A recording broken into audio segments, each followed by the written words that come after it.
Hi. Hey there, we're back again. Welcome back to the Designing for podcast. Today we're doing something a little different than just looking at a game or a concept. What we have here is actually a tier list of all of the games that we've spoken about, either in length or in passing during Designing for, that have either been the star or focus of an episode or otherwise we feel have left something of an impact, and we're going to be ranking them. We do a 7 point system. Gooms, you want to explain a little more on that? Yeah, I like the 7 point system because it allows for, first of all, I'd like to have a middle for an average game. So the 5 point system's pretty good, but I like to have three on either side of that because um, people tend to rate everything a four if you don't do that. And so basically, what I think each number equates to is that there's horrible, and then there's bad, and then there's flawed, okay, good, great, and excellent. All right, good. And now, is a 7 necessarily a perfect game? No, because then nothing would ever get rated a seven. All right. And France likes to make it impossible to get a 20 out of 20 score, but we're not France, so No, we forget are. them. I'd say that, overall, we're pretty easy to please, but we're also pretty easy to make critical. Yeah, we like ideas. Hmm. We're not really that impressed by just general goodness. We like to see artistic merit in some form or another. Hmm. If you'd like to rank these for yourselves, we'll be including a link in the description. And with that said, we have randomized the order that we're going to talk about these. We're going to do it in two parts. So this will handle, we have 61 games here, and we're going to be covering the first 30 in this video. Hmm. So just sit back, relax, and enjoy. And the first one we have up on the docket is Portal. Okay. So where would you rate Portal? Portal seems like a very 6 out of 7 game to me, I think. Really, I put it at a 5. Yeah. I think that it is full of great ideas. It executes everything that it wants to be, but I also feel like have the game basically being 80% tutorial is somewhat to its detriment. Um, I feel that I agree, but I think that that works with the idea that it's I think it works with the themes of the game. I can agree it works in with the whole testing environment and the idea of it, and I agree that it's a great introduction to the first person perspective in general. And Hmm. I know that Portal Still Alive exists, but I look at this and I think of something like Metal Gear Solid VR missions and how it could have just used a little bit more of playfulness with additional content, or I don't know, maybe a dedicated map editor of some kind. When you view Portal, though, you kind of have to view it in the context of it being a free bonus game with the orange box. I don't, because with the advent of Steam, the orange box kind of became extra. Portal you could get on its own standalone. So But then they also released Portal for free. yes, for a day, and that was It doesn't great. matter, though, it was It free. was free, but it's not free right now. But it's only like $10, isn't it? It's only like $1 every other week, but I don't know. I can't expect too much content out of the game considering that it was always like this weird experimental bonus I thing can agree in with that. everything But it's I also I'm not a fan of the GLaDOS fight. That's fair. GLaDOS is not a very good fight. Hmm. And I feel that that being the capstone to the game kind of drags it down a bit more. I would agree. I still I'm okay with the 5 All for right right. now. I think I might argue harder on a different day, but I'm okay with that for right now. That's absolutely no problem. And we can always just adjust if we have like, okay, these games are fives and these games are sixes, but wait a minute, I like Portal more. So that's very easy. Allows for some nice, easy flexibility. Yeah. Okay, so next we have Mario Party 1. Where you got that? Okay. I think I would rate this one 5 as well. I have it at a 3. A A 3. 3. Okay. I feel that it is very, very antiquated at this point in time, and it does give off that beautiful, beautiful Schadenfreude feel to it. And Minigame Island is exceptional. I do think it's a good Mario Party, but it doesn't give me the same feeling that other Mario parties do. In that I But don't. that's a good thing. Well, no, That's why I I love it. agree, but it doesn't give me the same thing other Mario parties do. In that I feel invested in the mythos that the board game is creating, like for instance, like Peach being associated with the plunder chest and cheating works very well, but that's only introduced really in 2. The little mythos with That's not true at all because tell me that you weren't invested in this Bob-omb civil war going on with Wario as the peacekeeper for temporary reasons. no, I'm invested in Fly Guy up in the corner going, hey, I'm not related to this war at all. But you want me to ferry you and drop you into the middle of the war zone? Like, hey, you want to cross the Berlin Wall that is Bowser? Nah, Mario Party's a horrible game, but I can't hate it just because there's so few games that you can play with other people that are just so unabashedly about screwing the other guy over. I do agree with you, but I feel that just having played it recently, the agency that you have to do that with is limited compared to the other games. But that's kind of the appeal because it's not really so much about you screwing them over, it's about the game screwing everyone over, but you getting mad at your friends anyway.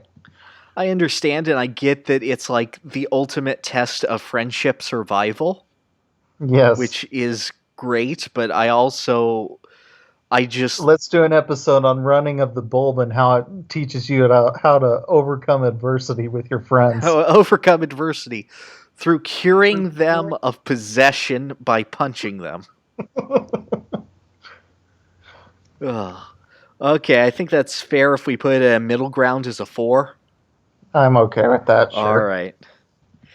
Okay, so next we have Bug Fables.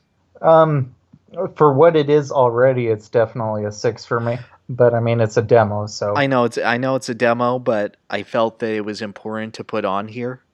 yeah. I But it's a very good demo, extremely It good. is a very good demo, and it makes me happy. So I can't really say anything more about it. It's just good at what it does and excellent in execution, and it expands on ideas rather than just simply paying homage to them. Yeah. I can't tell you how much I appreciate that. It would be very, very easy for Paper Mario successor to just be Paper Mario again, and it would probably be really beloved for that. But I like to have a little bit more. I agree. I look forward to seeing where it goes. Yeah, Hopefully, it can maintain this ranking. I'm not sure if I would ever give it a 7. it depends on how it is in mid game because it could either drop off a lot or it could do something like crazy plot wise that's really impressive. I agree. I agree. Every game can be near. Yeah. It kind of depends on the plot for me because we know very little about the plot and it needs some kind of twist and not just to be a simple thing for it to reach a 7 for me. I I agree with that, or just some sort of incredible deviation.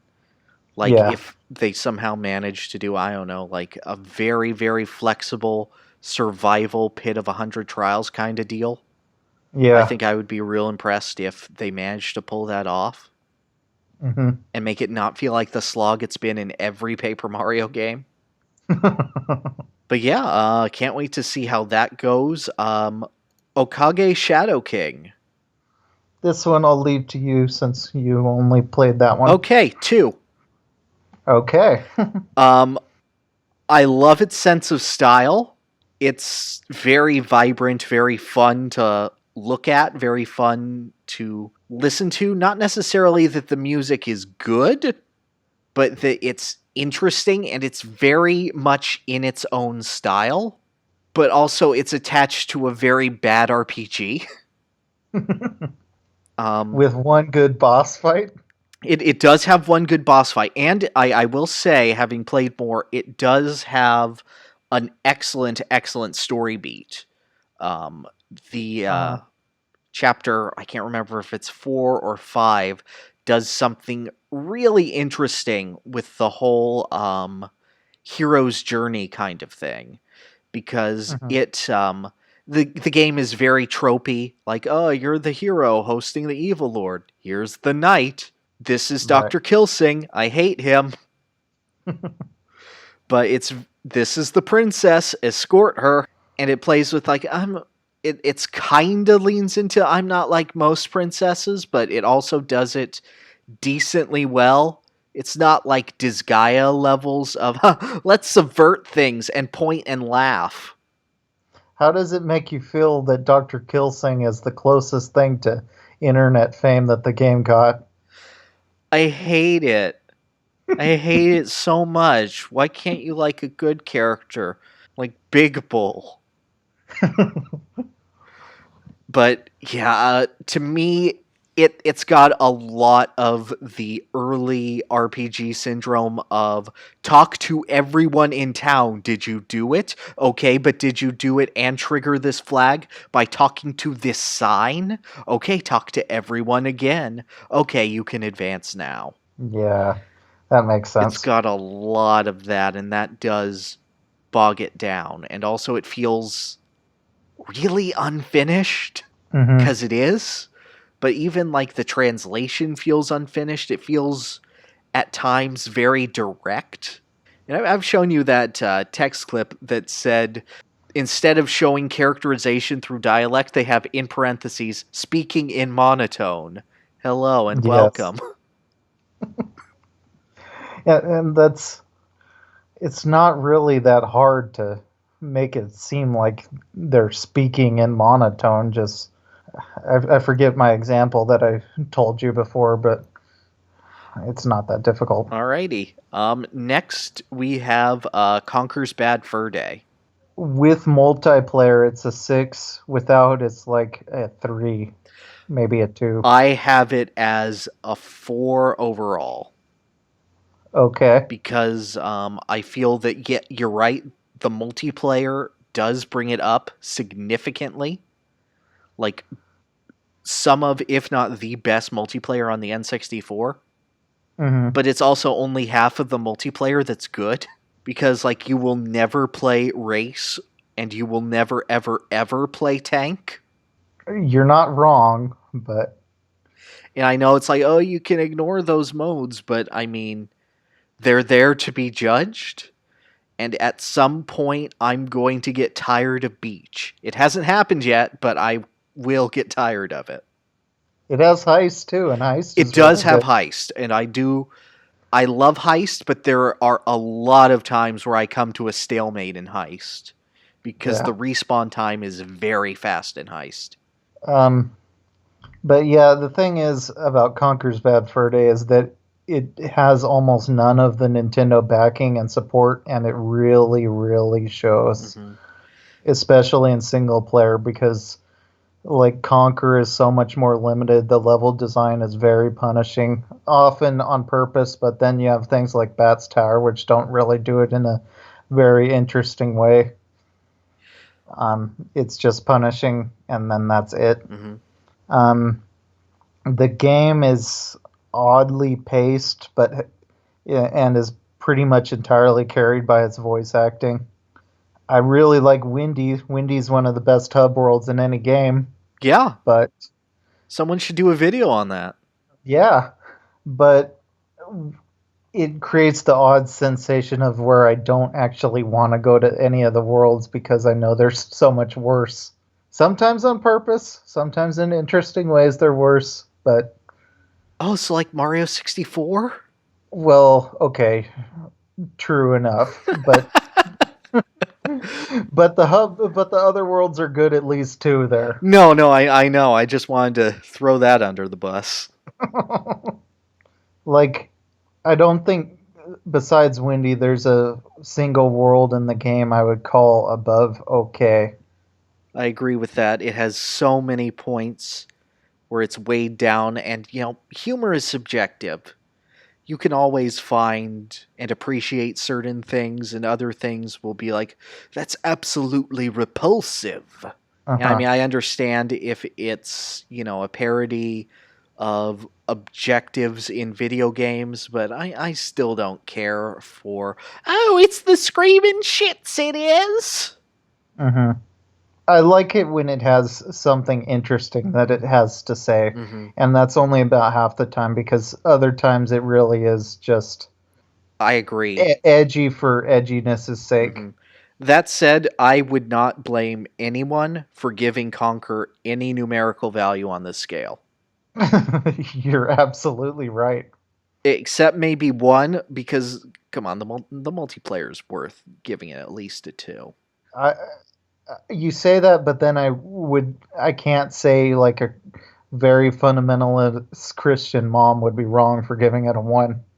No, it reminds me of an old review on GameFAQs, and there's this very Christian parent or PC parent going, "Why is it made of fecal matter? Why can it not be snow?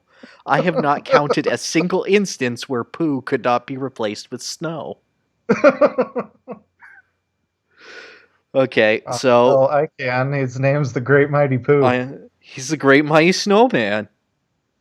It doesn't work. No, shut up. Okay, so above or below Paper Mario 1 or Mario Party 1 for you? I'd put it above just because it's more interesting to me. I agree. All right, so next on our list is Bloodstained. I've not played this one, so I defer it to you. Bloodstained is like it's my favorite Castlevania game that isn't Castlevania and is Classicvania. Mm-hmm. It's I really really like Classicvania, but there's usually something about every game that kind of prevents it from making it one of my favorites, except for Rondo of Blood, which is amazing. Yep. So this game for me is a 6 out of 7. I feel like it has great level variety. I like how the playthroughs feel very different in a totally organic way that you don't have to think about, but you can think about if you're a game analysis channel like we are. Right. But I like how all the characters feel different and all of them are useful because in Castlevania 3, for example, there's some huge disparity between the characters, Mm-hmm. and you usually play as Trevor most of the time. I but there are some problems about the game that bother me. I think that it reuses enemies a lot and it re-sprites them, but I am able to tell that they're the same AI, and that kind of sometimes it feels like I'm doing the same challenge I already did again. Um, Gotcha.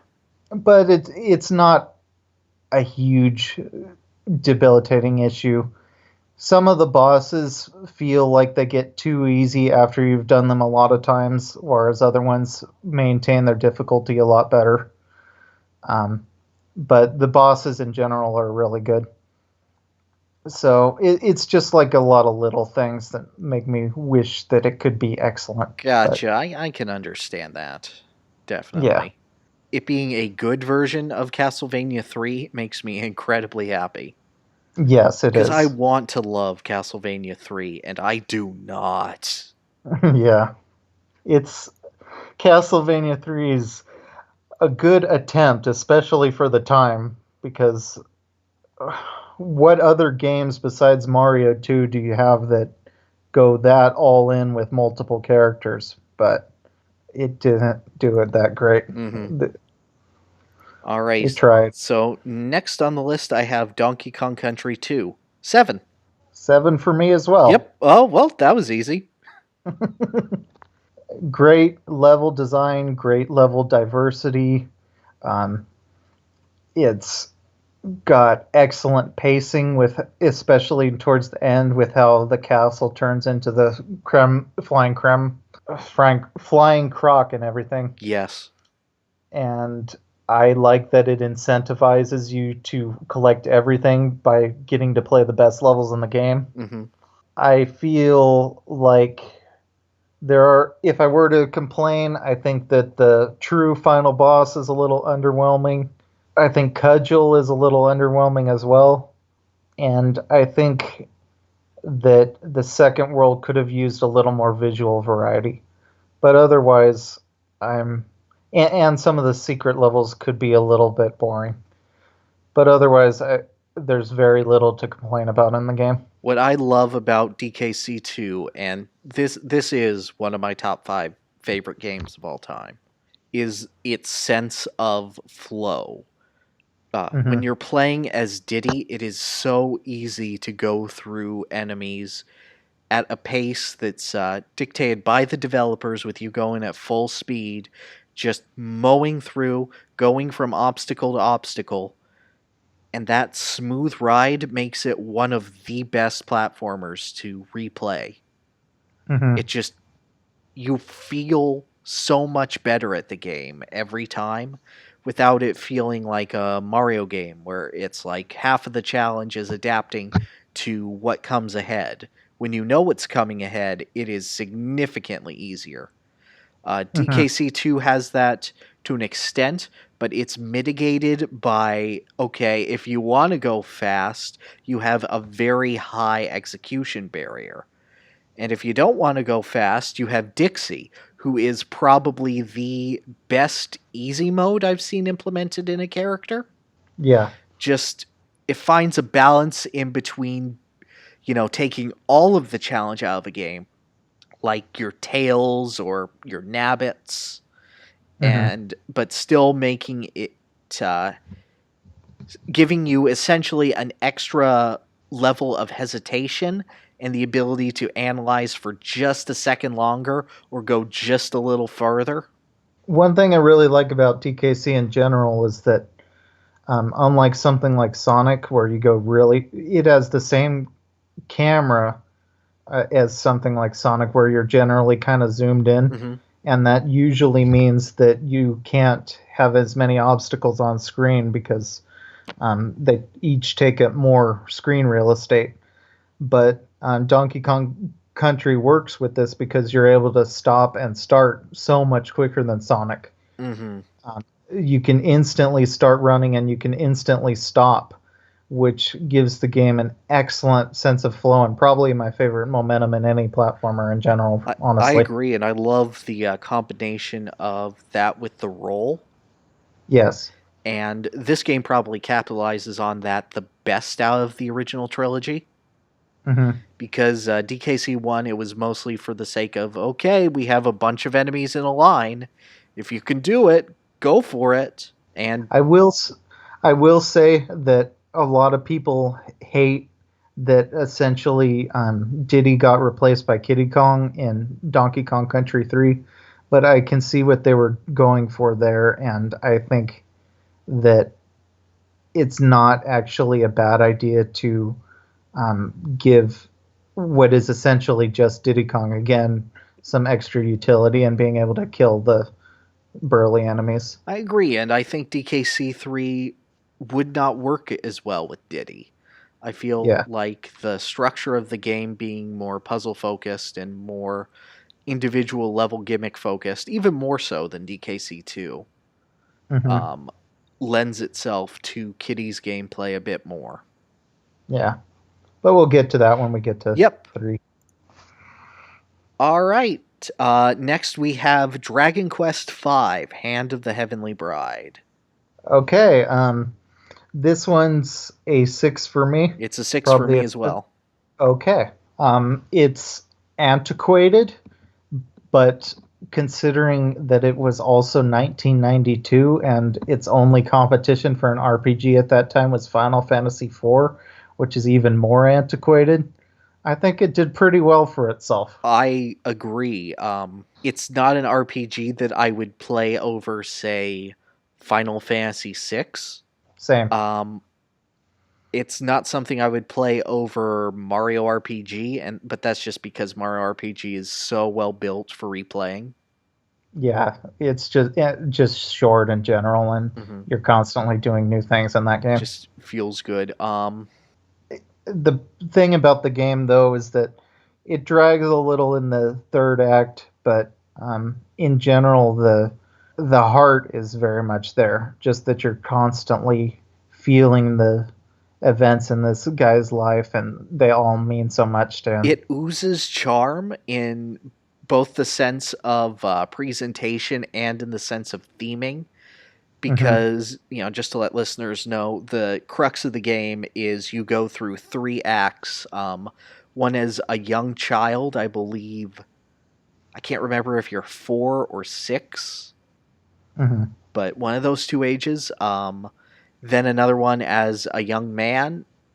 And then another one after you've had a family. And your character progresses through those ages, and the game adapts through those ages, because when you're starting and you're a little kid, you have cute little ghost-busting adventures, and you go to the realm of fairies and save that. And it's very, very cute and whimsical, and you'll look at books and you'll go, oh, you don't know how to read yet, but it probably says stay out.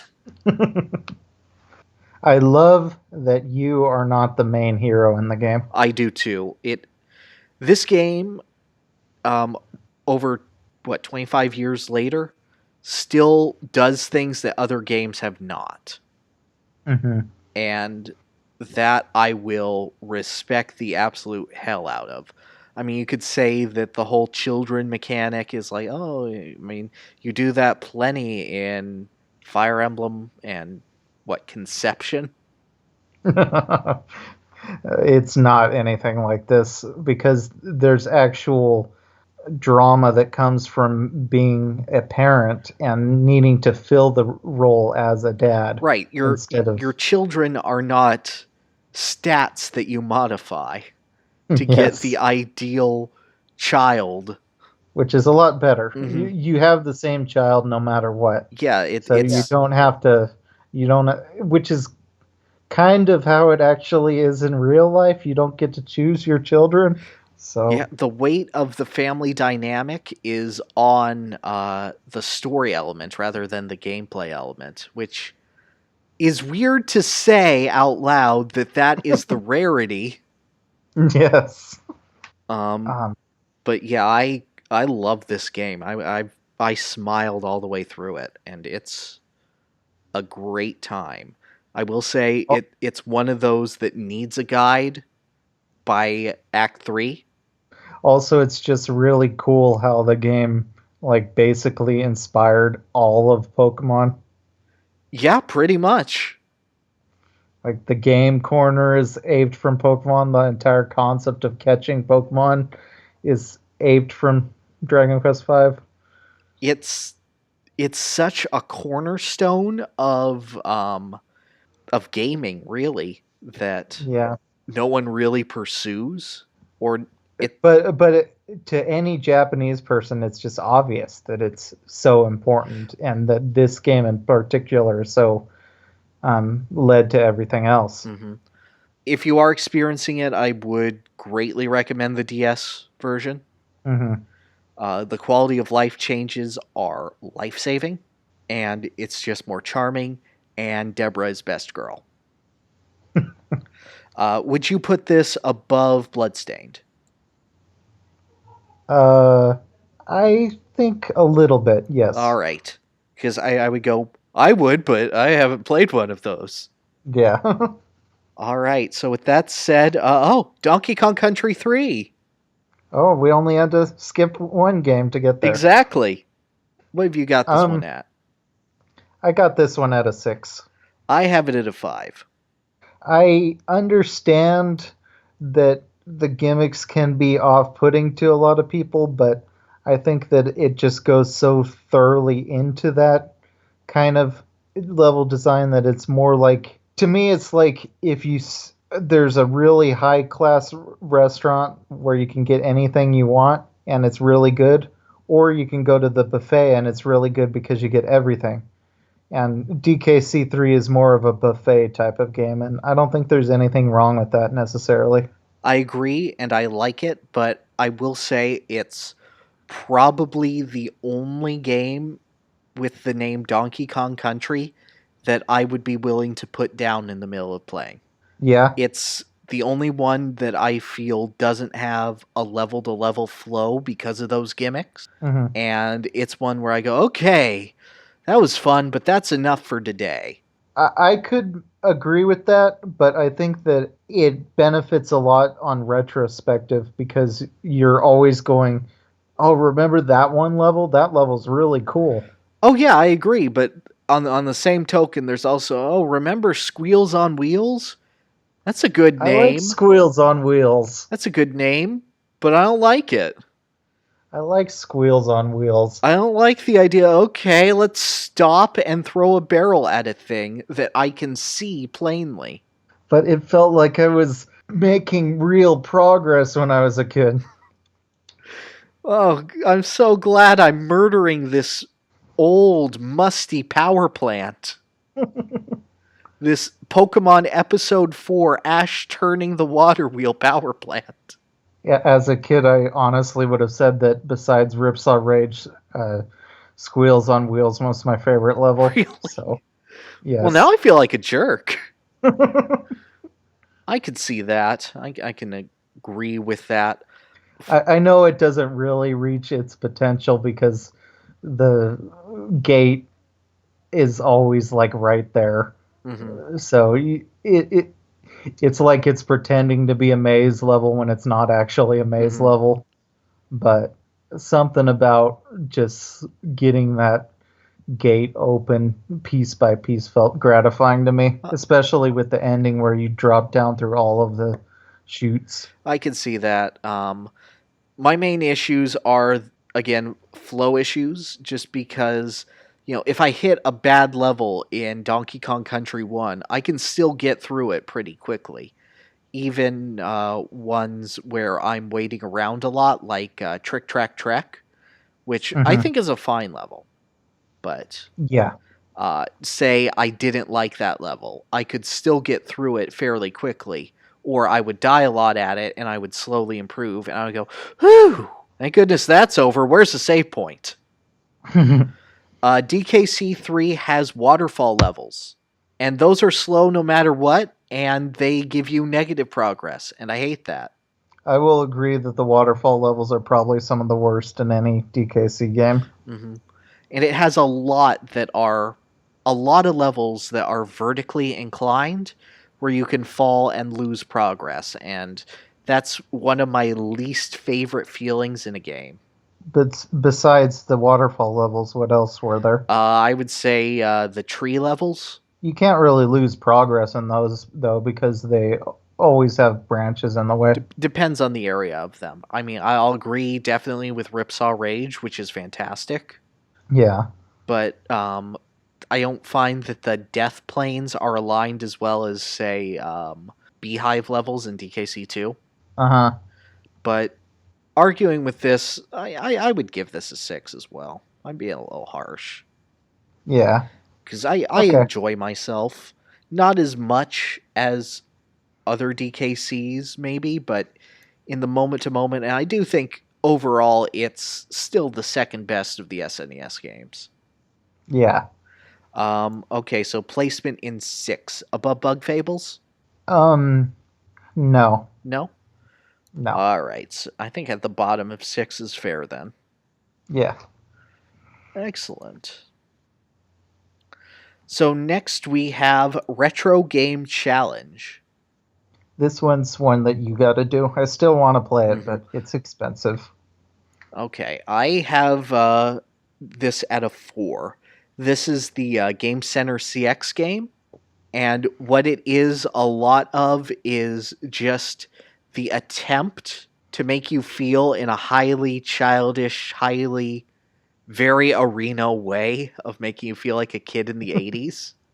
Because you're transported into. Do you know the plot of the game? Not really, no. Okay, so it goes over that Areno has failed so much in video games that his regrets have manifested as an evil video game overlord, I did know that much, and he but yes. transports you to the past to play games with his child self.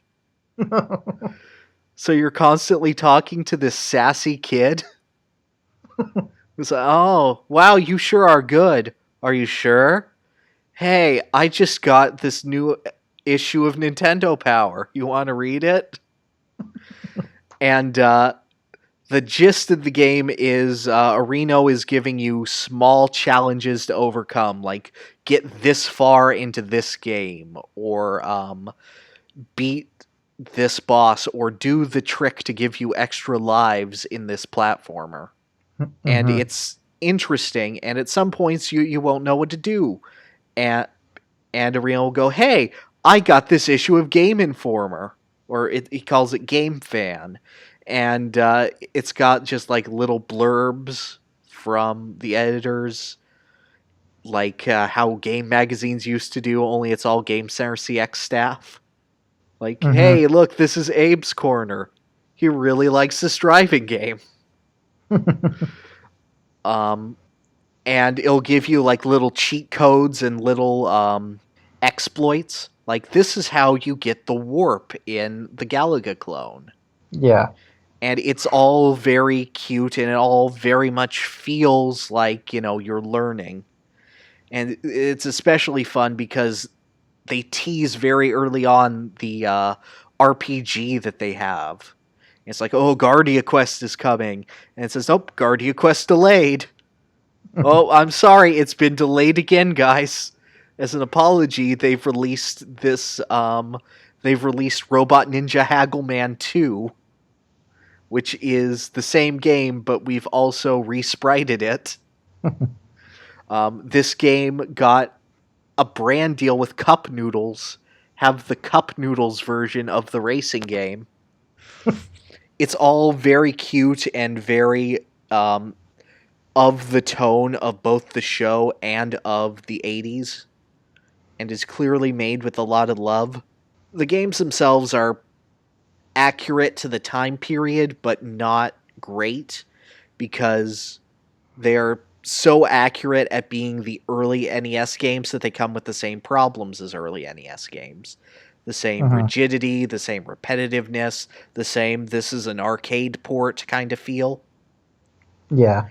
Um, and also the challenges, while they're fun, they usually stop you before you really get into a game or beat any one of them. So, Yeah, I think the very early NES games weren't generally that impressive, and mhm. it took until the sec till like the second half for the most part in order for games to start getting fleshed out and something that I would play frequently. Mhm. There is fun to be had. The RPG is very much based on Dragon Warrior 3, so it feels good Hmm. because you have that level of flexibility. It has some elements of 5 where you like collect guardian spirits and then you junction them. I'm not kidding you. You get their power and you junction them to your stats. So Uh, it's very clearly taking inspiration from other games, and the final game that gives you Robot Ninja Haggleman 3 is actually a combination of Ninja Gaiden, Strider, and Metroid, huh. and it's really interesting. And I wish it were longer because it's only 3 levels, because it's a game within a game. Hmm. But it's interesting in concept and idea, and it feels good to play, and then the game's over. So basically, what you're saying is that you would totally fund a new Robot Ninja Haggleman game. I'm waiting for the Kickstarter for Robot Ninja Haggleman 4. It's good and it's worth checking out, but I feel like the format of the game hurts it a bit. And I feel like now that I have watched Game Center CX, I appreciate it a lot more. Mm-hmm. Because I got this before I watched GCCX, and I'm just like, oh, this is cute. This is fun. I'm having a good time. I don't get it, but I'm having fun. Mm-hmm. This is a very weird and off-brand style of humor. But yeah, I'll put it at a 4 below Mario Party 1. Okay. So next on our list, we have Super Mario Land 3 Wario Land. Okay. I would put this at a 5. I put it at a 3. Okay. But I know I like the Wario Land series a lot less than you do, so. Yeah. The Wario Land is you. I think it can only be understood in the context of the Game Boy because there's Pokemon and then there's Wario Land in terms of the scale of the world design, Mm-hmm. and I don't think anything else other than like a very traditional JRPG maybe can come close to that kind of feeling on Game Boy. It feels like even though it's rigid and even though it's slow and stiff, it feels like it could be a Super Nintendo game, and that's something that's you don't get very much on Game Boy. I appreciate, but at the same time, that even though it feels like a Super Nintendo game, it takes advantage of the system because the screen size is naturally so limiting. So they had to make a slower game, Mm-hmm. and making this exploration based slow platformer was actually really smart, and I like what they did with it. I like the ideas it presented, but I feel like it took until Wario Land 2 to make that a fun game. Yeah. I think that aping Mario's hit point system is to this game's infinite detriment. I think that being hurt and punished for your mistakes when you're slow, you're large, and you're basically meant to be pushed around and push others around means that experimentation is less fun in this game than other Wario Land games. And due to its structure being very much more Mario, but look at what Wario's doing, that it suffers as a game. Its identity, it's got down pat. It's great at that. But it's a I game. see. I'm okay with that though because even if you only have 2 hit points, it doesn't feel like that most of the time because the only thing that hurts you for the most part is spikes and lava or a boss. Well, I can't agree. Spikes are so widespread after like the first 3 levels. Yeah, you mean the first 3 worlds? Yeah. No, I'd say even by Mount Teapot, it's a lot of enemies that can still hurt you. Uh, not terribly.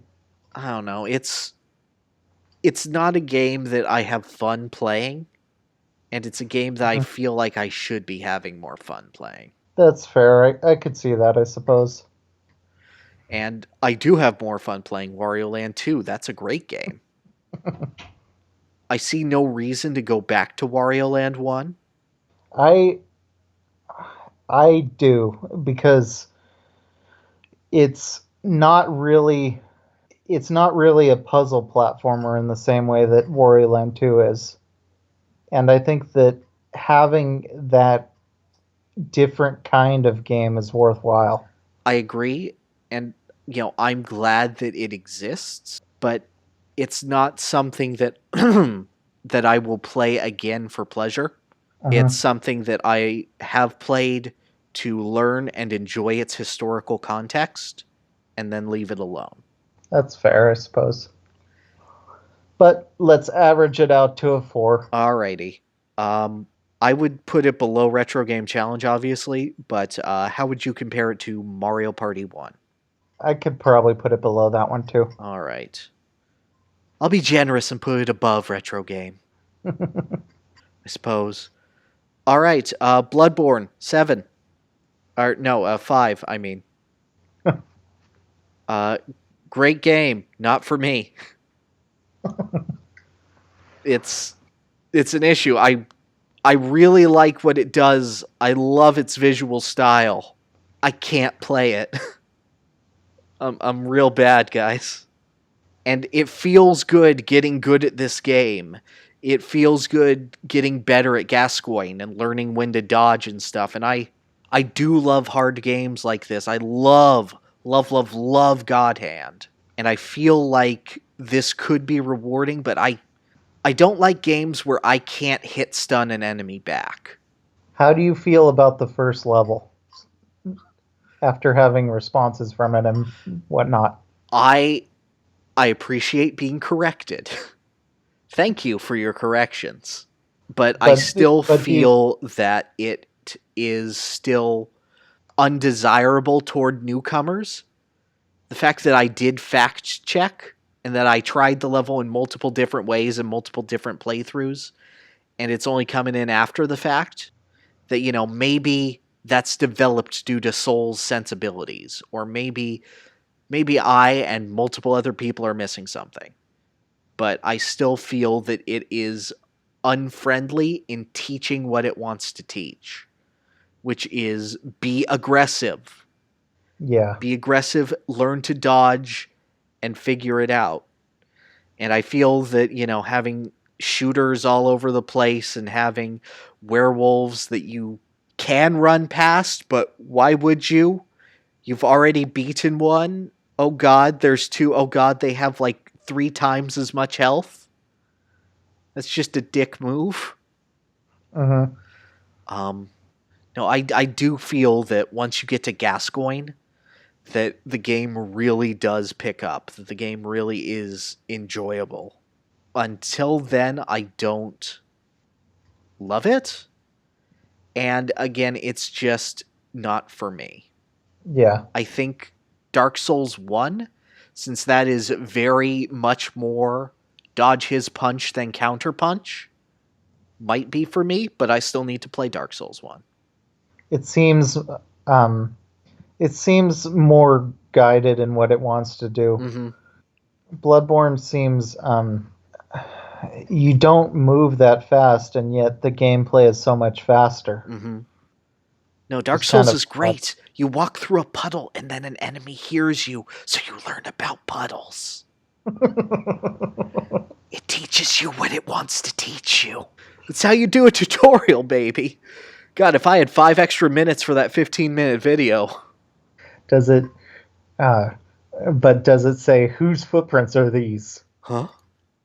No, it does not, unfortunately. We'll never get the dog Civ, Wolf Civ, looking at you and going, rup, rup, rup, rup, rup. Okay, next game. Yep. I have that as Crash Team Racing. This is your game. I will buy it this summer, probably. Okay. Because it's remastered. I'm going to need you to talk me down from putting it at 7. First of all, that would be disingenuous to how you really feel about it. Because I love Crash Team Racing, but... And secondly, I don't know if I could do that because it's not a game I've personally experienced yet. All right, but let me put it this way. Would you rate any kart racer that you have played a 7? And you can include weird stuff like Snowboard Kids or Kirby Air Ride or whatever. I don't think so. Okay. Because I love the feeling of momentum, and if anyone listening has figured out by now, flow is very important to me, and CTR does that so well.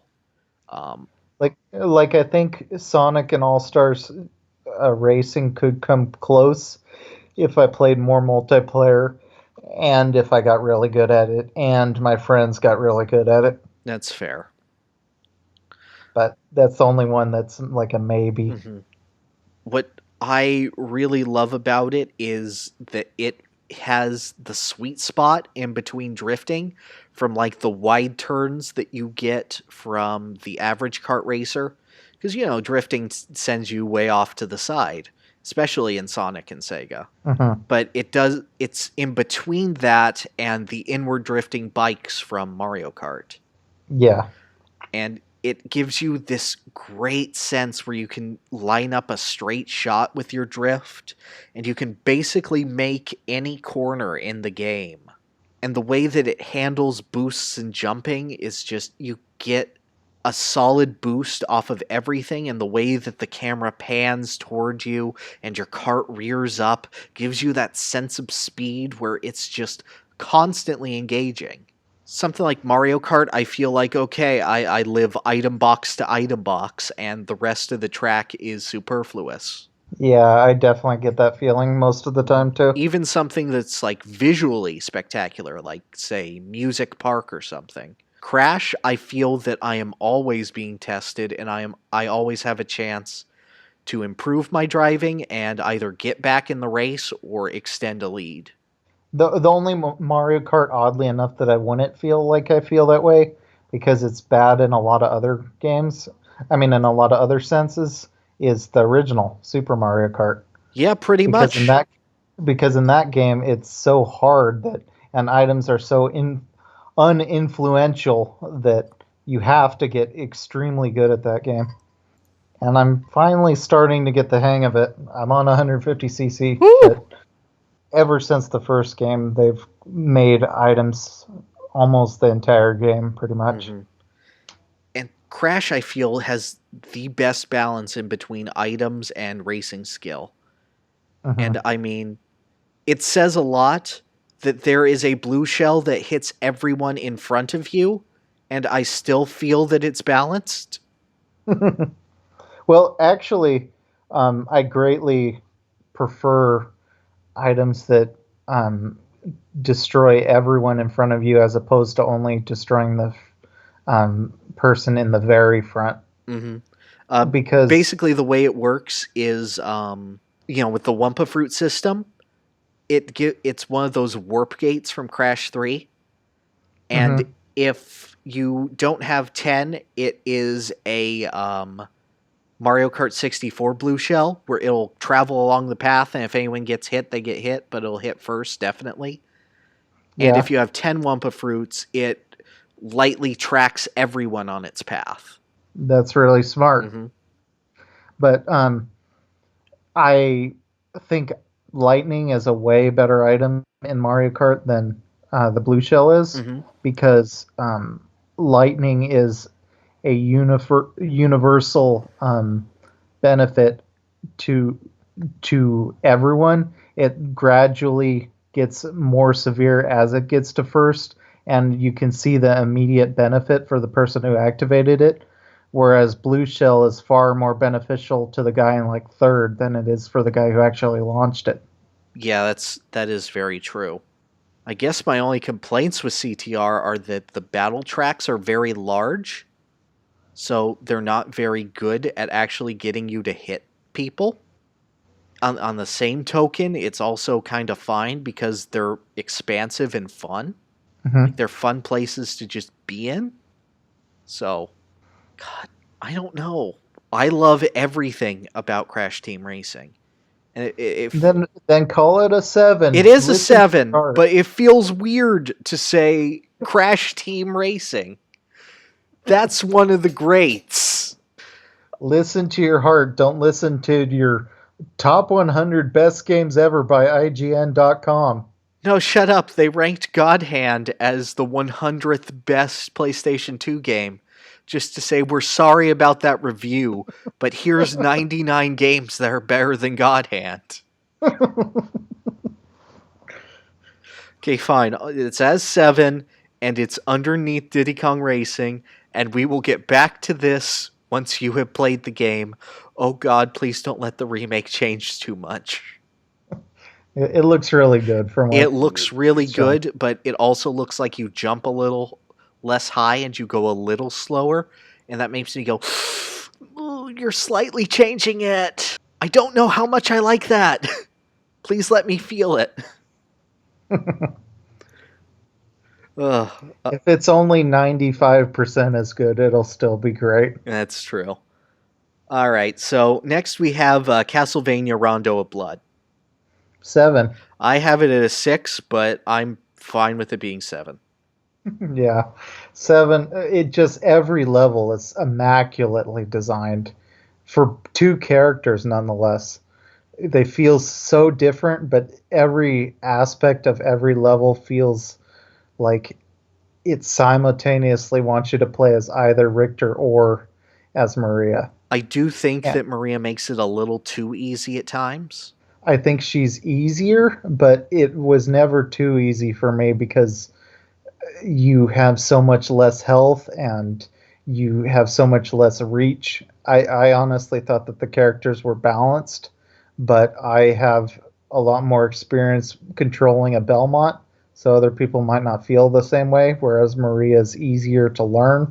That is fair. But I think that if you do have Castlevania experience, they're honestly pretty well balanced. Like the speedrun still uses Maria, and any newcomer I would recommend Maria for, but I think Richter is more fun, personally, but I do too. But I really like the novelty that Maria brings. I agree, and her credits theme is amazing. Yes. Dracula, please stop doing bad things. It wouldn't be a Castlevania game with just Maria, personally. Like, that's Richter is what defines that kind of feel for the game, but I love that it was willing to experiment beyond that. If it was just Maria, I feel like it'd be like a lot of modern games, which sure they flow well and they are well animated and you can do whatever you want anytime, and a lot of people want that, but you don't get that tight, immaculate, stiff design from the levels that you get from a Belmont sometimes. I agree. My only other complaints with the game would be that I think Dracula himself is too easy. That's fair, but I appreciate they at least made him harder than he was in Super Castlevania 4. Yes, but I also feel that it's a disappointment compared to the 3 levels before him. Yeah. Which had either very challenging bosses or Shaft, which was damn. Yeah. But to be fair, Shaft is the entire level. So. Yes, but he's amazing. Yes. When's next Halloween so we can do a video on Shaft? Yeah, Dracula is kind of in an awkward place throughout the series because he's constantly shifted back and forth to being ridiculously way too hard, unfairly difficult with cheap kills, and to being kind of a pushover. But I love him when he's hard. Then he's an asshole. You haven't played the Super Nintendo version of Rondo of Blood? No, I don't want to play a bad game. Friends don't let friends play Dracula X. But I just feel like sometimes they overcompensated in either direction with Dracula, and you could see that sometimes. I agree. Would you mind me putting it below CTR in the 7s? I'm okay with that. Okay. Just for you. Oh, thanks. All right. Next we have Phoenix Wright, Ace Attorney. This is like the most middle Ace Attorney game out of all of them. Like, it's not the worst one, it's not the best one, but it's an adequate starting place and it does what it wants. I would say that if it was the original GBA version without the bonus case, it would be way lower. Because I like Case 4, and Case 2 is decent, but there's just so little else there. I like that it has a fun cast, but I don't feel like all of them get as energetic or as well animated as they do in something like Trials and Tribulations. and Well, Case not red 3 is white just, though. yeah, besides red white. Um, Case 3 is just such a slog that it drags down the entire experience. Yep. I'd probably put it at a 5. Put it at a 5. That's where I have it as well. But I'm looking and I'm thinking, would you put it above or below Conquer? Uh, Because Conquer I feel a similar way about, where I love its high points. I don't get anything like Conquer's high points, and I don't get anything like Phoenix Wright's high points. I think Phoenix Wright I would put higher because it's a similarly novel idea for the time, and also it has a much better ending sequence than Conquer has. Mm-hmm. Like, whether you consider the ending of episode 4 as the ending, or the fact that you're bringing down Damien Gant as the ending, both of them are very excellent. Right. And just the fact that it has the objection theme is major points. Yep.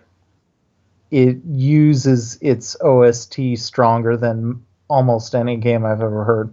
It doesn't have a very strong OST, but it uses said OST brilliantly. Yep. So yeah, I think I would put it above Conquer. All right. Then yeah, that's a comfortable place for me.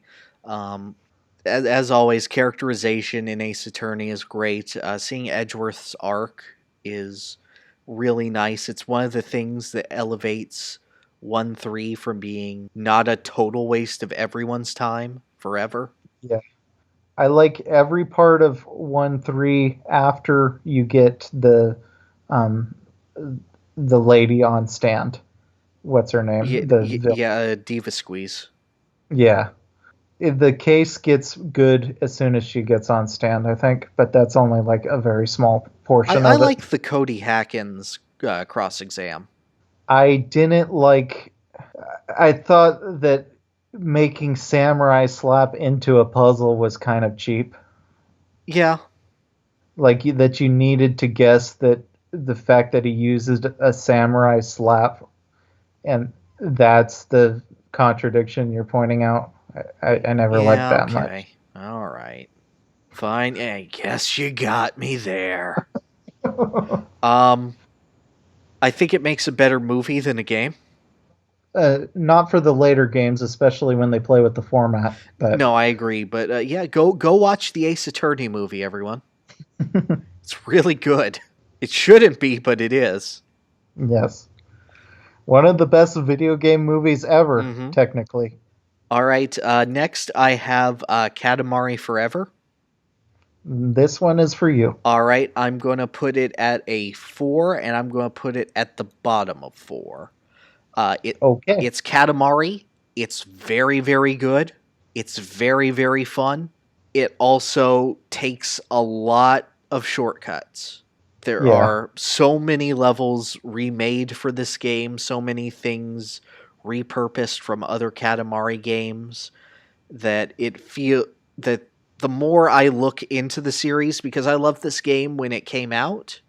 It was my first Katamari, and I really liked it, but I thought it was challenging. I thought, oh, I'm bad at Katamari. Turns out, no, it just shortened all the times everywhere. Yeah. And I feel that is to the series' detriment. I do like it in certain levels. I do think that having essentially a score attack version with a broken heart mechanic in order to draw things in and essentially speed through certain parts of levels is really creative and does expand the series. But I think more original levels would have helped that. I feel it's probably hurt by its lower budget because it feels lower budget than the previous games. Mm-hmm. And I appreciate its music. The Team Katamari considers it the last of the 3 trilogy of really good Katamari soundtrack. Mm-hmm. And I agree with that, but I also do feel that it is the weakest overall, with certain exceptions like Scorching Savannah, played by actual band from a high school in Japan, which is just the best 7-minute celebration of the first game's music. Mm-hmm.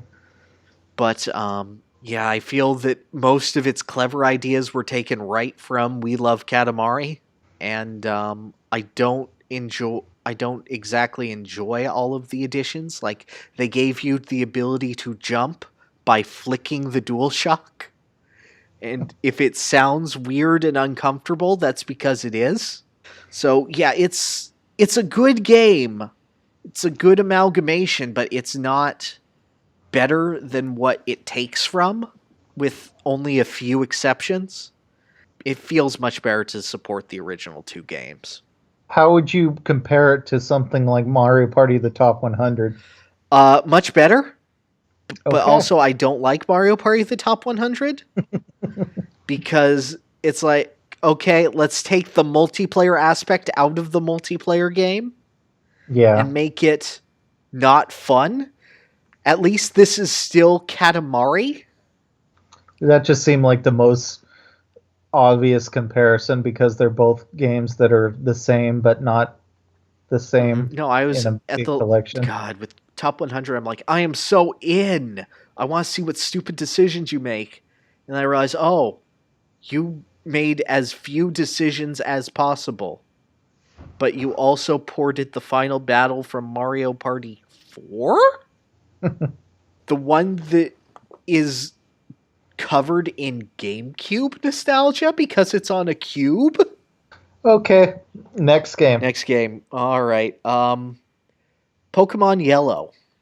Honestly, whether it's red, blue, or yellow, it's all the same, close enough to me. I know there's some differences and some questionable things, but I have them I separated because I feel that Yellow is by far the worst experience. I can understand that opinion, but the nostalgia from being my first game and just using Pikachu, seeing Pikachu grow as you go on, that added something to the game to me. Okay. But honestly, whether it's red, blue, or yellow, they're all seven to me. I have Yellow at a 5. That's a little harsh, just because they added some unbalanced starters and Well, no, I don't feel it is because it's. First off, they remove Weedle from Viridian Forest. Shame on that. no, they didn't because they have it in the trainers. Yes, but that's only 3 encounters. It's not a constant But it's presence. also the hardest encounter. But then the Pokemon Center for Pewter City is right there. And if you're a person who followed the anime, you know that if you go out of Viridian Forest, you get to Pewter City. And I feel that giving you Bulbasaur, Charmander, and Squirtle limits your team composition because who's not going to pick the 3 starters as a kid? Me, Good for you, but it feels really, really disingenuous when they're there and you're meant to follow that path. but see, I for me, I had yellow before I watched the anime, so that wasn't actually a concern for me. But that's the idea. That's what's planted in the brain of everyone who's played it. Besides me, Yes, because you live in this magical, ignorant bubble that somehow made the game perfect. Like you have a truly blessed childhood. And I agree, red and blue are sevens for me, but I don't like. what happened for me is that I despised Pokemon as a child because I saw that that's what everyone was doing. But then I saw this kid at my karate class playing Pokemon Yellow, and I thought that it actually looked really fun. So then I played Pokemon Snap, and then I played Pokemon Yellow, and I really liked it. But do you like Pokemon Snap or Pokemon Yellow more? But because got it because I saw this kid playing it rather than because I watched the anime, that and I only watched the anime later, that I was only able to judge it on the merits of the game itself. And I think that raising the Pikachu adds a lot to the themes of the game. I like that your rival makes a choice with his um, Eevee, just like you have to make choices with your team. Yeah, but you don't And get to make a choice with Pikachu because it won't evolve. yeah, but it's still good no matter what. I wish that someone pressured you into evolving your Pikachu to fight Surge. And Pikachu was like, no. And if you didn't, you got like 5 rare candies or something. I don't know.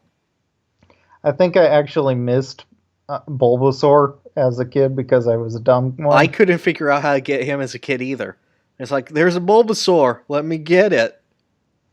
Why aren't you giving me Bulbasaur yet? And besides, I already had Parasol on my team because he was the first grass type I ran into. Yeah, So but he's also terrible. he is terrible, but then he learns Spore and it's awesome and sleeps everything. Yeah, but he's terrible. If you have Spore, you can afford to be terrible. Yeah, pretty Sleep much. Sleep is super broken in Gen 1. That's true. All right, so I would like to You can put put it it at a 6. I would like to put it under Dragon Quest V personally. Okay. Just I feel that none of the changes other than sprites and the rivals Eevee do I like. I like Giovanni's Persian. I I think Kangaskhan is scarier. I think that Persian's higher speed makes him able to kill you more easily. Yeah, but I love the thematic element of look, Giovanni poached this rare Pokemon that I don't think any other trainer uses in Red and Blue. I am not aware. Yeah, I don't think so. Maybe a Tabor does, but I don't think so. Huh. I don't know. Moving on. We have a Hat in Time. Oh, one more thing Yeah, you got it. before that. You got it. Um, I like that yellow has the multiple colors for its areas, Yeah, whereas red and blue don't. I feel that that complements the colors of the town areas and adds a lot of feeling of different variety in the areas, even when it doesn't really necessarily exist that much. I agree. So there is that. So, a Hat in Time. We agree I had 7? in time, yeah, definitely 7. Okay. Probably the top one, I think. I would put it below DKC2. Okay, besides that, Okay. I forgot we rated DKC2. I would also personally put it below CTR, but I'll give you faith on that one. Yeah. um, just constantly good level design. So much charming moments. Like every single thing I do in that game feels like it's specifically designed for me to have fun. I agree. I look at it and go, did you write in that joke for me? Because I'm so happy if you did. They just have a really smart use of maximizing fun from not necessarily that much assets. Mm-hmm. Like Corgi Quest is one of the easiest things to program. It's just a simple choose your own adventure text adventure, but it adds so much to the game despite that because it's just Yes, there it's and it's hidden so off in charming. a corner, and it's not even that large technically, Yeah, but just due to how it's presented, it takes so long and it's so much fun.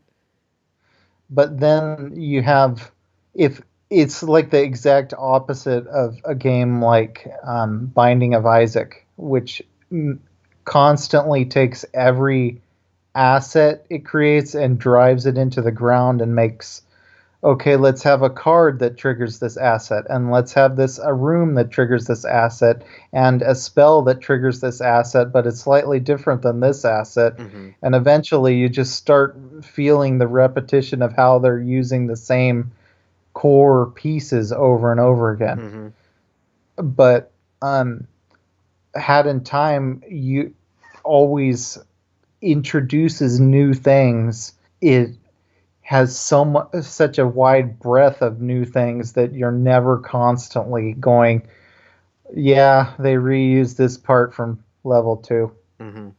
And that specifically World 2, nothing is reused. Yes. Just, oh my god, the sheer depth that they go to through that level. And I Yeah. love every world. Even the one that I find weakest, the fourth one. In a weaker game, the fourth world would be the best world. Yeah, exactly.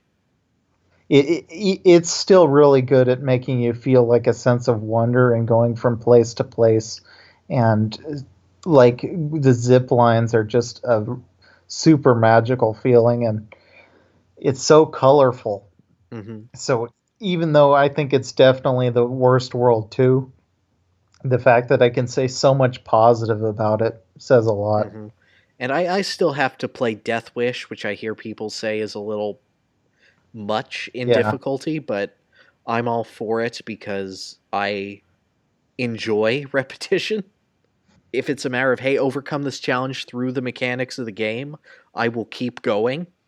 And I feel that the two problems I might have had with A Hat in Time were that it could have used one more world and that it never really got difficult. And they fixed both of those issues through DLC, which is just kind of amazing. Yeah.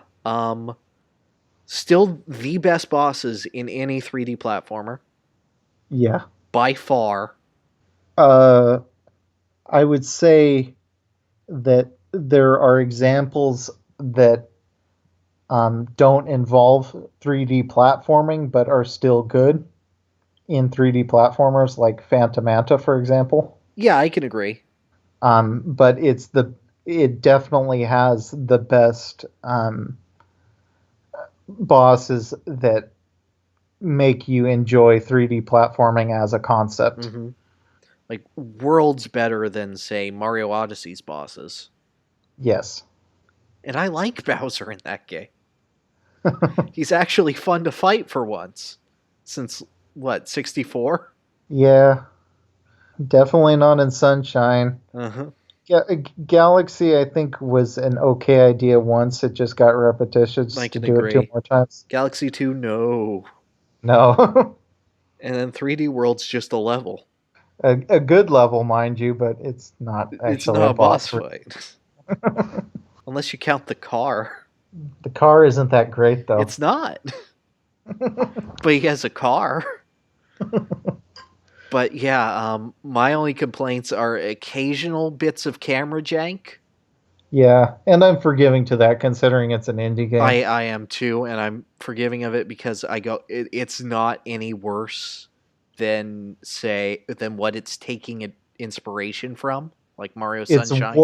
it's worlds better than Mario Sunshine. Just remember that one behind Peanut Park. That is just the absolute worst camera I think I've ever experienced Hmm. in an otherwise good game. Yep. But yeah, even when it's clearly taking inspiration from something, it's just like, okay, let me do it better. The final level is so clearly inspired by Corona Mountain. Yes, but it's Corona Mountain is horrible and it's excellent. I know. I'm happy every time I talk about this game.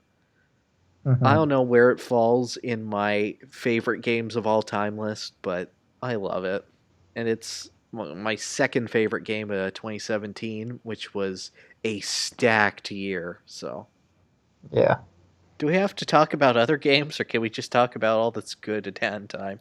We probably should talk about other games just so this doesn't end up being 4 hours long. Okay, fine. Tokameki Memorial. How do I rate a game that I haven't played and probably never will get a chance to play besides recording footage badly? Okay, hang on. Let me add another column here. Uh, add row below. Pink. No, no, no, not you, Pink. Okay. Edit. Label name. Toki memo only. I really like its ideas. I think it's super cute, and I think that it absolutely deserves a fan translation so that I could rate it fairly, but I don't think I can rate it fairly without experiencing more than two routes of the game. That's true. I want to see where my space laser waifu takes me. Yeah. But you should definitely read the LP if you haven't. Please It's do. very good. And I know that Girls Side Love Plus is translated. Yeah. Yeah, it's a good one. Hmm. Um, Next game. Next game is Metal Gear Solid. Okay. I still need to play this. Okay, I know it's bad, but I need to play it. but you have I've seen the story of it. I have seen the story. Yes. All right. Why don't we discuss that, because MGS1 is a 6 for me, Okay. and That seems pretty fair. it still is to this day. I feel that it is, it's obviously aged, but Hmm. it's still fun and arcadey. It feels very much like a classic top-down game, but the movement is improved due to analog. And what it does was still impressive for the time. It's still got fantastic voiceover. It's got a really fantastic sense of style and delivery. And even if you're not a fan of the plot, which I am, it's still engrossing enough and takes itself the right kind of seriously and the right kind of not seriously at all Uh huh. without going overly goofy. It plays with what a video game could have been at the time, and I give it endless respect for that, and I'm still happy to play it, and it's still the best version of Metal Gear Solid 1. So, I think it's interesting that the games were initially more arcadey and almost action focused, despite being stealth games, and it gradually got slower paced with Metal Gear Solid 3. mm-hmm. Whereas for most series, it was the opposite, I think. Yeah, I agree with that. I really need to play Metal Gear 2 sometime, Yeah, because I I've heard it's very good, actually. same here, and Ghost Babel for the Game Boy Color is fantastic. And Yeah, it's even more arcadey than this, and it just feels good to play. But yeah, I'm gonna put it below Bloodstained and above Bug Fables. Does that sound good? sure. That works for me. Alrighty. So let's see. Next, I have Mario Party 2. Um, it has the best board design in the series. It has good mini games, though I think that I do feel that some of them, I do notice that some were reused from the first game, and its minigame island equivalent is far worse than the actual minigame island. Yes, Ultimately, the fact that Mystery Land exists and is bad, I can't put it any higher than a 6. I agree. I love this game to death, but I also can't put it higher than a 6.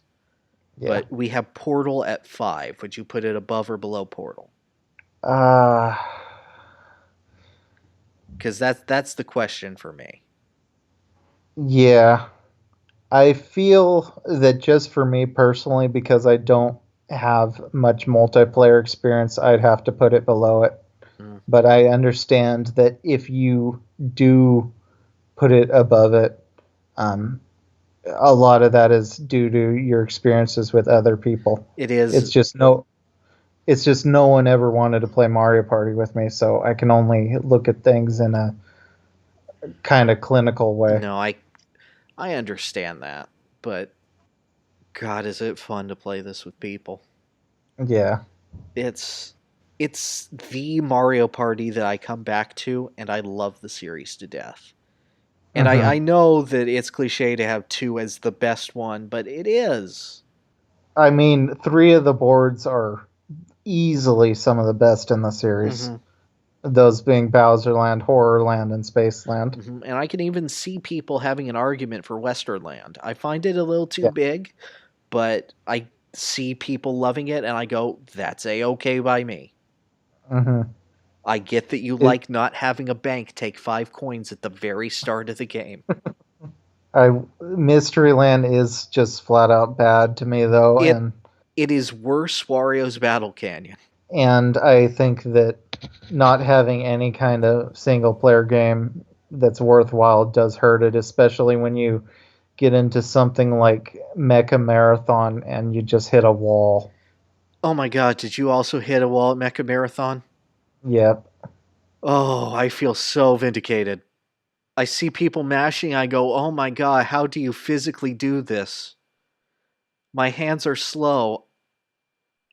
I'm gonna put it at the top of 5, which puts it above Portal, but below Donkey Kong Country 3. Alright, so next on our list is Chrono Trigger. I'd put it at a 5. I also have it at a 5. I think that it's kind of basic. Characters don't have a lot of depth, which is really detrimental for an RPG, I think. I think that it's going for a more thematic approach, and I like the cast in general. I think they have a lot of ideas. Like I like the general idea of characters from all across time joined together, and it makes like a really cool looking cast when you see them all bunched together like that. But I feel that each individual character is difficult to rank as one of my favorites. Let's say that, Magoose is fine. He's the best character, but I don't even think that he would be I would call him one of my good. all-time favorites. Yeah. Like, most of the characters are at least decent. I would call... There is one character I would call great, and that is Ozzy. But he only has, like, a couple of scenes. Hannibal Lecter only appeared in 18 minutes of Silence of the Lambs, and he won an Academy Award. I think Ozzy can get away with 2 full boss fights. But Silence of the Lambs used him as the entire linchpin of the movie, whereas... Are you saying that Ozzy isn't the entire linchpin of the plot? He raises Magoose. He's a comic relief character, and you know it. He is the Team Rocket of the entire franchise. But yeah, I love the boss battles in this game, and they're immaculately designed to be somewhat challenging, but at the same time, they're also really easy to cheese on that same token, because once you know the strategy, they are dead. But the game is... The game's really good at letting you learn that strategy, and the actual Lavos fight is actually pretty good. In most games, I kind of am learning to dislike big AoE magic attacks because they're so brain dead. And in this one, I dislike it even more because the battle system is so strong for the first bit, and then they just ditch that because you're using AoE magic spells. I will admit I had a bit more fun of a time because my party was Luca and Ayla.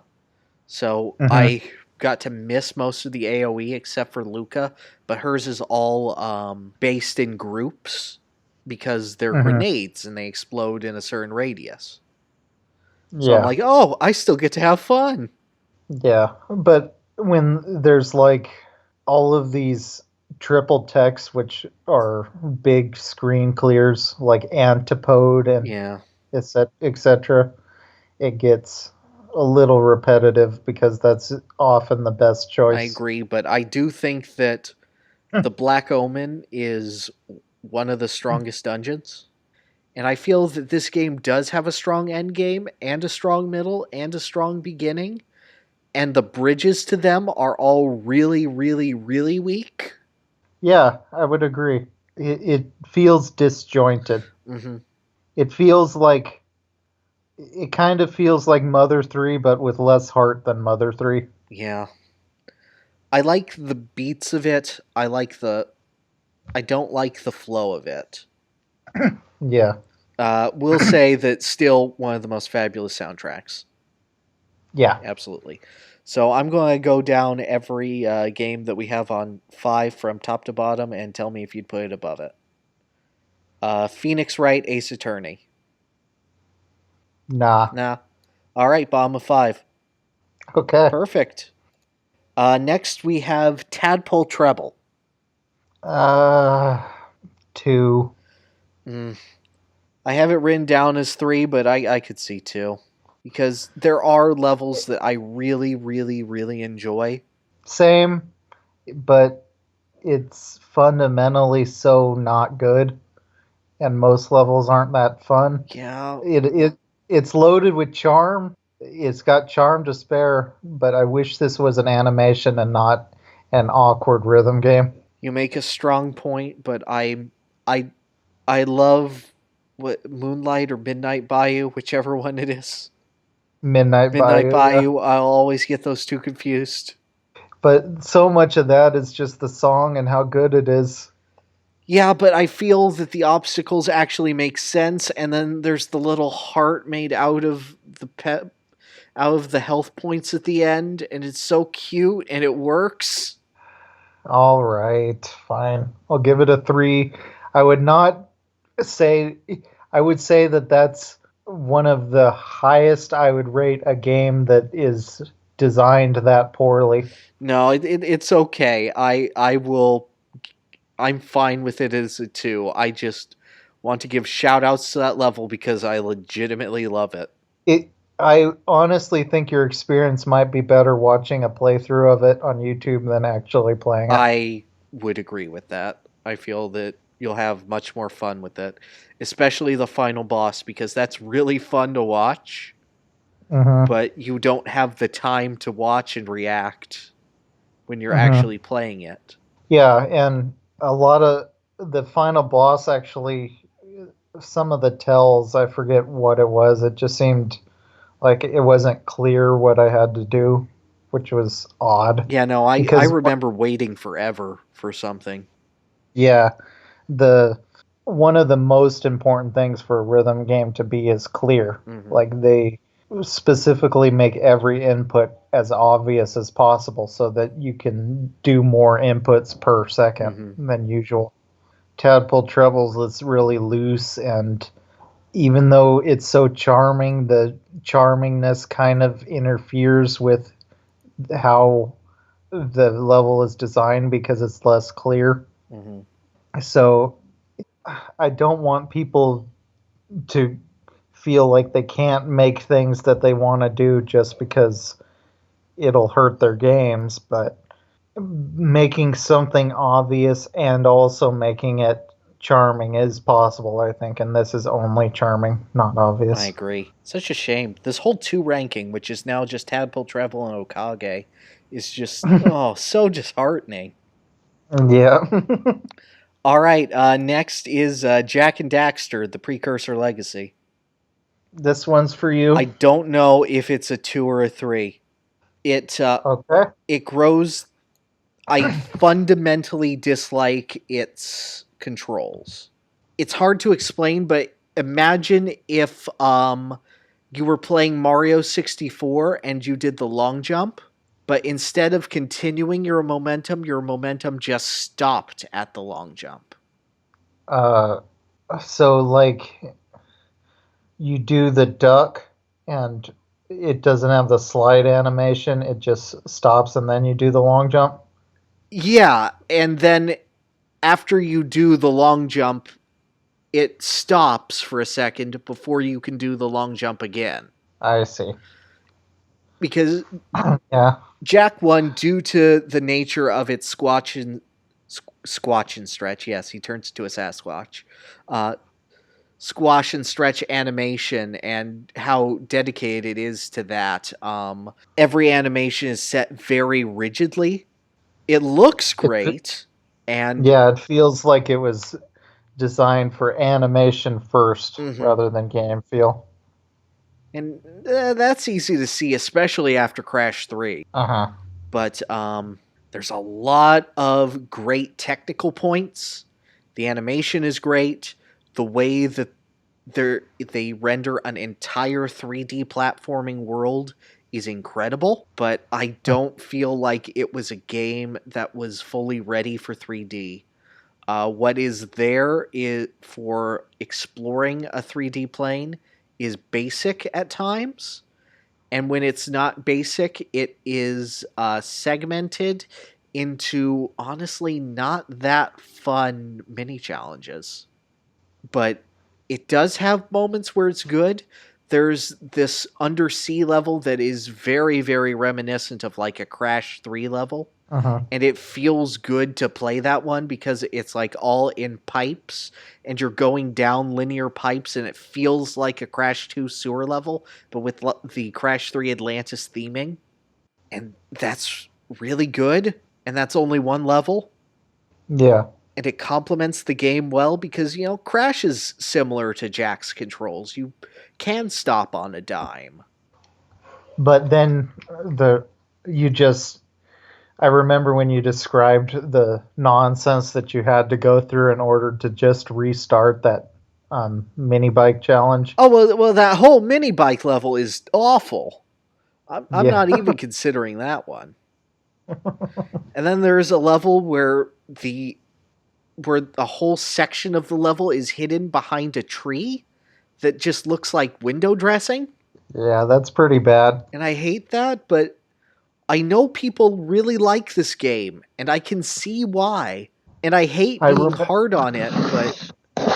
I remember you compared it to Ty the Tasmanian Tiger, and that's an easy 2 for me. Yeah, you know what? Yeah. Yeah, I like Jack 3. Maybe we'll do a video on how I like Jack 3. Please don't hurt me. I also don't like Jack 2. I really hate Jack 2. You dislike it even more, I think? Yes, I do. Because this is a bad 3D platformer, and I know that. And I know 3D platformers, so I feel bad because I know what it's doing well. Jack 2 is just bad, and I don't know third-person shooters as well, so it just feels bad. And it also has bad platforming, so... Okay. Oh, God. Okay, so anyway. Some hot takes up in here. Mm-hmm. Next, we have Valkyria Chronicles. This one's just for me. Yep. Valkyria Chronicles, it's a game that I can't really say is like any other game. And to me, that makes it really special. It's got such a unique concept with its strategy where because the game is somewhat in real time, you have to keep aware of everything that you're doing at all times. And they actually make it so that since you can pause the action at any time by aiming, simply moving around basically uses the resource of your health. And you have to manage that along with the general stuff that normally comes from a SRPG. Mm-hmm. The level design is constantly creative in every level. It's got a very unique tone that's like extremely anime, but also like weirdly nostalgic for World War One. Mm-hmm. And I don't know anything that feels like it does, both in gameplay and in tone. And just because of how unique it is and how much I want to support that, I got to give it a 7, though it's admittedly a kind of a low one. I can see that. I played about 5 hours of it before my PS3 died. And go ahead. I enjoyed it, and I had fun with it. But it was also much easier for me to set Valkyria Chronicles down than it was for me to set Fire Emblem down. I don't agree with that personally. Okay. I feel like with Fire Emblem, I am much more likely to run into a wall because I didn't train my characters in a certain way. Mm-hmm. In Valkyria Chronicles, since you're almost guaranteed to train your characters correctly, because you train them all based off of the unit class rather than a specific unit that you're training, um, you don't feel like, well, I guess I'll pick this up in 2 weeks after I am less salty that I didn't train the right people. Mm-hmm. So for me, that actually makes it easier to continue with the game, whereas Fire Emblem games constantly take me like a year to get through or more. Okay, that's fair. I will definitely take your word on that. Highest 6 we have is Dragon Quest V. Would you put it above that? I would personally. Okay, then It's got a lot of. I will say that it has a lot of janky things. There is, like for example, in one of the DLC missions, you can actually fall off the map, which is kind of oh embarrassing. really? Yes, Oh dear. because it has some low budget things like that. I feel that the character classes aren't quite balanced. The scouts are your strongest unit, um, but I really, really like what it tries to do, and I need to actually get towards playing Valkyria Chronicles 4 because 2 and 3 don't exist really, Fair and point. 4 goes back to the old style, so it seems worthwhile. All right. 2 is horrible, and 3 we never got. So Okay. Sounds good. Umahara Kawaze. and you're getting another one that only I would rate a 7 after this. Oh, I don't know why. that one's awkward.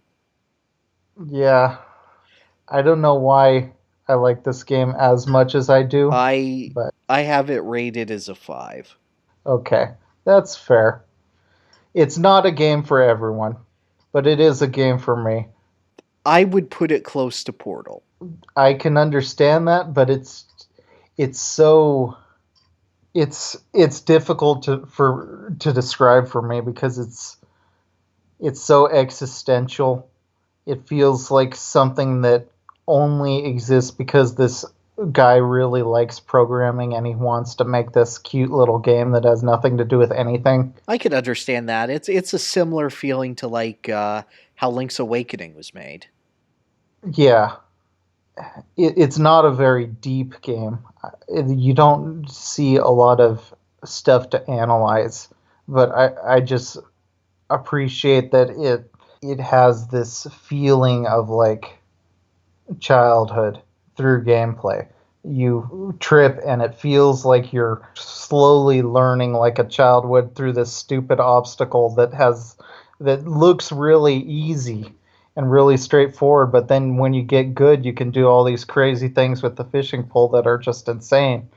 It's one of the best speedrunning games around when you I can see are that, actually but good at it. I also do feel that that could extend similarly to Portal and its sort of test subject thing.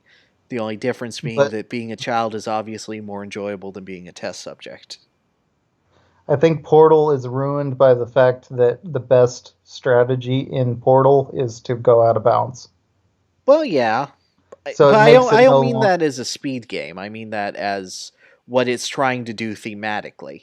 But the things that Umahara does thematically are also the things that it does as a speed game.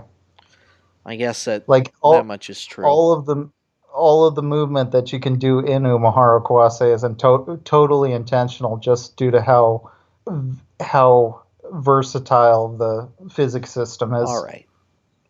I would be willing to put it at a 6 underneath Metal Gear Solid. Sure. All right. Next we have Harvest Moon for the SNES. I need to play more, but I thought it was cute. I thought it was unique from the rest of the Harvest Moon games. Probably wouldn't put it higher than a 5. Maybe a 4. I would also put it at a 4. I Yeah. think 4 seems good to me. it's fine, but it feels shallow to me, especially I compared like to the other Harvest Moon titles. yeah. I like it's different. It feels less like you're making a checklist of things to do and more that you can do things for as long as you want, especially since there's no limit to the nighttime like there is in the other games. Well, eventually you get tired and you faint. I think you can rest in the hot spring and then you can just keep going Oh, forever. can you? Okay. but certain aspects about it wouldn't work in other Harvest Moon games, just like how the church, for example, plays a much bigger role in there, where you never visited, say, Friends of Mineral Town. Mm-hmm. You get a little bit of better sense of a community, since there's almost not a lot of things to do, but because of that, you get more intimately familiar with the things that are there. I can see that, and I can agree with it. And just like how the church girl has the surprisingly nuanced take on religion, which reflects those themes pretty well. It feels more like a small town simulator than a farming simulator, I guess. Mm-hmm. But I still wouldn't put it above a 4, probably. I don't think. I like it as that small town simulator, as you say, but I don't like it as a simulator game, actually. Yeah. I think that I prefer stuff like, say, SimCity or Princess Maker. I would agree. I don't think that there's a lot of. I feel that it's overly repetitious and isn't as rewarding as later Harvest Moon games or earlier simulation games. All right, so Warcraft 3. I still need to get past the orc chapter, because I'm terrible.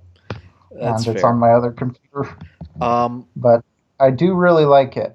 I really like it. It's one of my favorite games of all time, and I still would not give it more than a 6. Well, you got to rate things based off of how you like them, not Well, based off of how you think that the general well, no, public might it's like not them. the general public. I love Warcraft 3. The community content. Okay, that's fair. The actual game itself that you play online is super, super unbalanced. And Okay. it's discouraging to play, honestly, because certain races are just so much better than others. Certain strategies are so much more optimal. Anything that the night elves are broken. Like, you can move their bases. You just have Yeah. bases that move. They're just trees, and you can say, okay, you have legs now. Stop your base activity so you can move. So basically, you're saying that it's like liking Mario ROM hacks, but disliking Mario World. Yeah, it's very much like that, because this is like the originator of Dota, which is Uh-huh. fantastic. I'm terrible at it, but it's so engrossing. Uh-huh. And the MOBA genre was started because of the ideas in this game. Yeah. And the game itself is actually really good. The campaign is fantastic. But it's not representative of the Warcraft series at all. Like, that campaign is terrible at teaching you how to play Warcraft 3. Fair. But it's really good at being fun and enjoyable and doing incredibly unique things with its system. And teaching you how to play the campaign. Yeah, it's really good occasionally at teaching you how to play Diablo.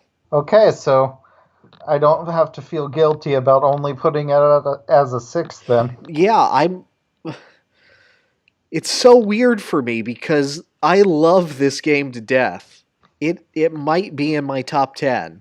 And it is by far the lowest rated game in my top 10.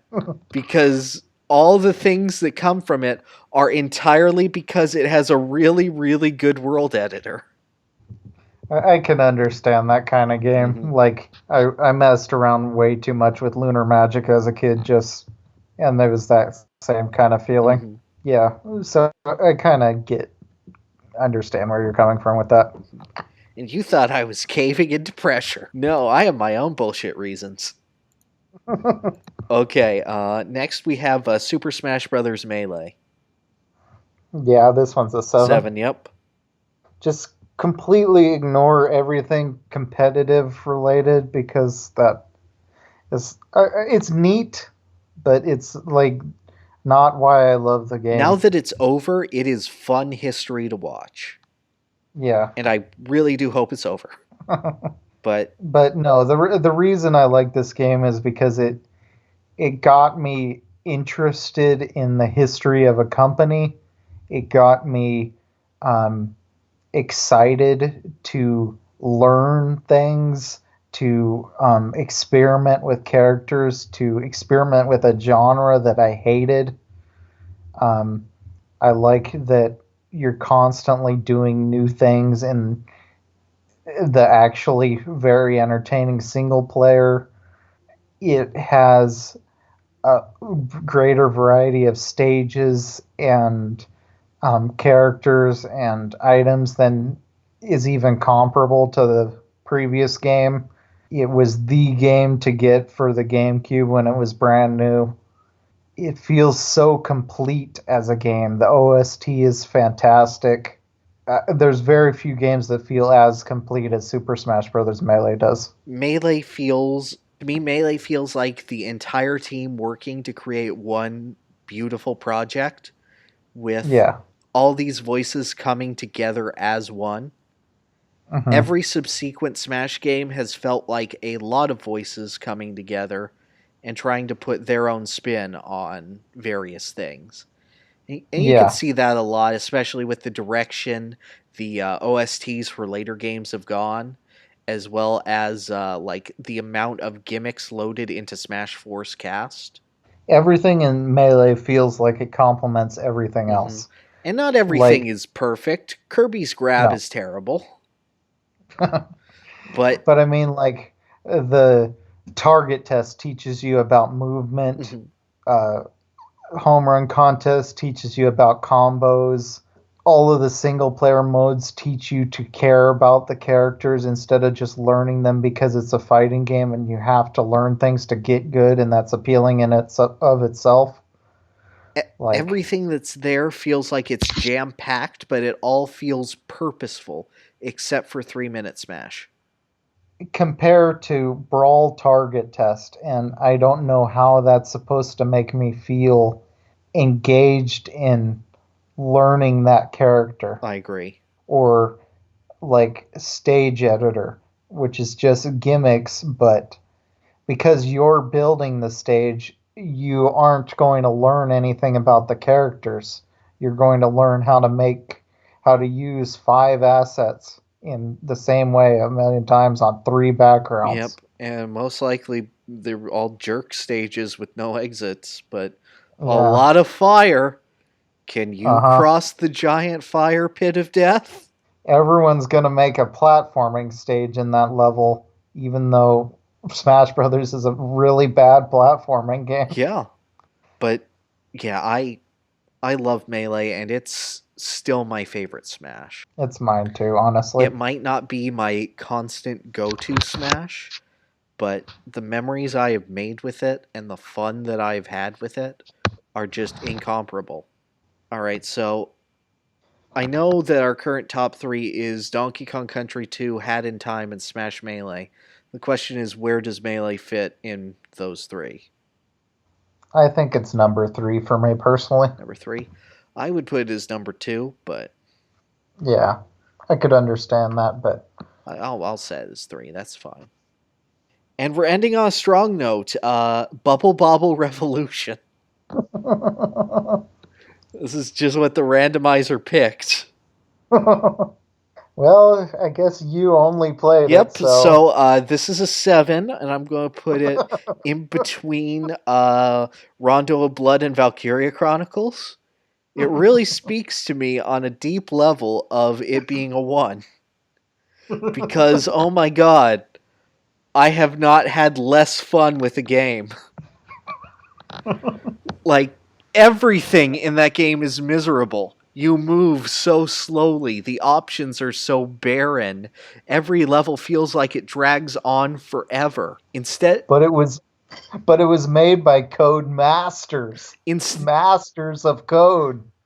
do you know what the punishment is for taking too long in a level instead of death? What? It adds ice physics to every surface. So it's even less fun. That's super lazy too because they just have to adjust like a number. I know, and it They, looks they, ugly, and it plays miserably, and sometimes you fit into cracks, and other times you don't. It is a miserable experience, start to finish. And I was playing it, and I go, "Oh, I can probably play it, knock something off the backlog." And then I got to level 30, and I went, "I'm done. I get to tap out." And by the time I got to level 19, I was in like half an hour, I was at the point of, can I please stop? it's terrible because it's the exact kind of thing I would have picked up as a kid to just waste some time with, and I could totally see myself playing it, which is almost more insidious because I would convince myself that it's good. Right? Or go, at least I like the arcade mode. That's like Game and Watch Gallery, right? It's like if you know nothing about game design, it's you would be an apologist for it because it doesn't seem that bad on the surface, but then all of these things add up that are just so bad. Oh god. It seems like a bubble bobble game. This is an obviously bad game, but it's bad in a way that is not fun. Like, Uh-huh. your average Sonic the Hedgehog 3D title is probably not that great, but it has Uh-huh. the opportunity to be really, really fun just Yeah. because of the way that it's broken and just because Sonic's movement is inherently fun. Well, it depends on what you mean because there's your Sonic Adventure 2, which is fun legitimately because the levels are paced really well and it has the music and the spectacle and everything. But then there's Sonic '06, which is enjoyable because it's bad specifically, and both of them are more enjoyable in their own ways than this. I agree, but what I'm saying is that just because of the way Sonic interacts as a physics object with his universe, Yeah. just Uh huh. essentially being a pinball, there will always be some inherent joy of launch Sonic off of a thing, watch him go. Whether he Yeah. goes in the direction you want him to or not depends on the quality of the level, but But if inherently, you're moving around a slow bubble dino, you don't get any of that. exactly. Bub and Bob They live didn't off even of their level design, and the level design is terrible, and their control actually feels slower than the NES game. give them that star meme that says you didn't even try. I know, right? Okay, and with that, that wraps up our first 30 games gone over here. We Okay. have a pretty good spread. 6 sevens, Uh-huh. 8 6s, Uh-huh. 5 5s, six Yep. fours, 3 2s, 1 1, and one Tokameki Memorial. Sounds good to me. Alrighty. Guys, we'll be back with the other 31 some other time, but until then, thank you for sticking with us and have a good day. See you next time.